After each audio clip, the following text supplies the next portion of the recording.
ना आपको क्या, आप तो प्रैक्टिकल है। आप तो किसी हुस्न परी से शादी करनी है। देवर भाभी की इमोशनल ड्रामे का शिकार हो जाता है और मान जाता है शादी के लिए। ऐसे ही सब लड़की से मिलने जाते हैं और लड़की पसंद आने पर जेठानी देवर और देवरानी की शादी करवा देती है। शादी के कुछ दिनों बाद एक नंबर की गंवार। अब देखो रूपाली, मुझे जॉब के लिए देर हो रही है। एक काम कर दो मेरा, कल पहनने के लिए कुछ भी नहीं है मेरे पास। आज से ना मेरे पहनने वाले सारे कपड़े तुम धो दिया करना, ठीक है? देवरानी जो जेठानी के सारे हुक्म किसी आका की तरह माना करती, वहीं जेठानी भी अपने गेम को खुल कर खेल रही थी। शाम को, अरे बहू, मेरे लिए जरा एक कप चाय बना कर लाना। रूपाली, माँ जी को एक कप चाय बना कर दे दो। लेकिन भाभी मैं तो। प्लीज रूपाली, मैं एक बहुत इंपॉर्टेंट काम कर रही हूँ, उसे बीच में छोड़कर नहीं जा सकती। जी ठीक है। अच्छा हुआ मैं अपने लिए एक घरेलू देवरानी ढूंढ कर लाई। अब मेरा काम बहुत आसान हो गया है। मुझे बस जॉब का काम करना पड़ता है, क्योंकि घर के काम तो प्यारी प्यारी देवरानी संभाल लेती है। वाह जी वाह, कितनी समझदार हूँ मैं। लेकिन दिन एक से नहीं होते।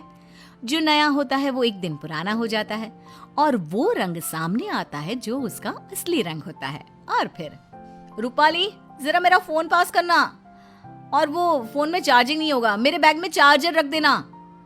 और हाँ,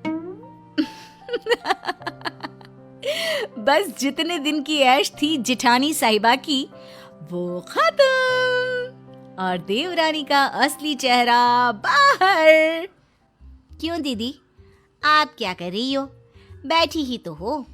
और दीदी, ये छोटे मोटे काम ना खुद कर लिया करो, वैसे भी ऑफिस में भी तो काम करती होगी ना, हैं? हाय रे, ये क्या, सत्ता तो अभी तो बनी थी, आक्रमण हो गया और पूरा ख्वाबों का किला धुस। ओए सुन, ज्यादा बोलने की जरूरत नहीं है, गंवार कहीं की। मैं ना होती तो किसी गांव के घर में चूल्हा फूंक रही होती। ओए होए, ये मुंह और मुख की दाल, मैं कहाँ बैठी होती ये आपको ज्यादा पता है। मेरी सुंदरता और गुणों की चर्चा 7 समंदर पार तक थी, तो मैं कहाँ होती ना, इसकी चिंता तो आप छोड़ ही दीजिए। अगले दिन, अरे माँ, ये देवरानी साहिबा कहाँ है? उठी नहीं है क्या अभी तक? अरे वो है कहाँ, वो तो सुबह के बस से ही गांव चली गई। और हाँ, वो बात कर ही रही थी कि सामने से जेठानी का फोन आ जाता है।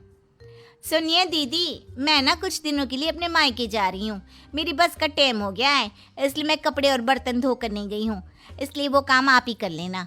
और हाँ, सासू माँ का ना अच्छे से ख्याल रखना, कमाई के चक्कर में ना हवाई मत हो जाना। हाय रे, जेठानी के पैरों तले जमीन खिसक जाती है। क्यों नहीं करके गई हो? और माँ जी ने हाँ बोला था क्या जाने के लिए? और तुम्हें मुझसे पूछना चाहिए था कि जाऊं या नहीं। माना भाभी, बहुत गर्मी है, लेकिन ये क्या कि आप अपना मानसिक संतुलन ही छोड़ देती हैं। अरे बकवास करने की भी हद होती है भाभी। अच्छा, तो तुम वापस आओ, काम पूरा करो और फिर जहां जाना है जाओ। सास सब सुन रही थी। वो समझ जाती है कि जेठानी ने किस मकसद से देवरानी की शादी इस घर में करवाई है।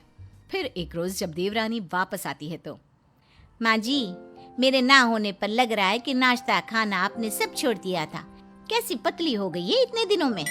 अरे कौन देगा मुझे खाना, वो तो नौकरी करती है, तू भी किसके भरोसे छोड़कर चली गई मुझे। अरे क्या करती माँ जी, माँ की तबीयत खराब थी ना तो गई थी, वरना नहीं जाती। वैसे भी ना माँ जी, भाभी को भी अब थोड़ा काम करना चाहिए, हम कौन सा उनके पैसे रखते हैं, अरे घर उनका भी तो है ना। ये बोलकर गांव से सफर करके जो लड़की आई, वो तुरंत सास को खाना देने के लिए किचन में घुस गई। तभी जेठानी, अरे आ गई हो तो चाय भी बना दो, और हाँ, खाना थोड़ा जल्दी कर दो, मैं पैक करके भी ले जाऊंगी। सास को गुस्सा आता है। देख बड़ी बहू, तुम दोनों ही मेरी बहुएं हो, छोटी ही काम करती रहे ये ठीक नहीं। अरे तो मैं क्या करूं, मैं कमाती हूँ, मैं घर का काम नहीं कर सकती? ये इस गंवार से करवाओ, वैसे भी घर के काम तो छोटे लोग ही करते हैं। तभी देवरानी आ जाती है।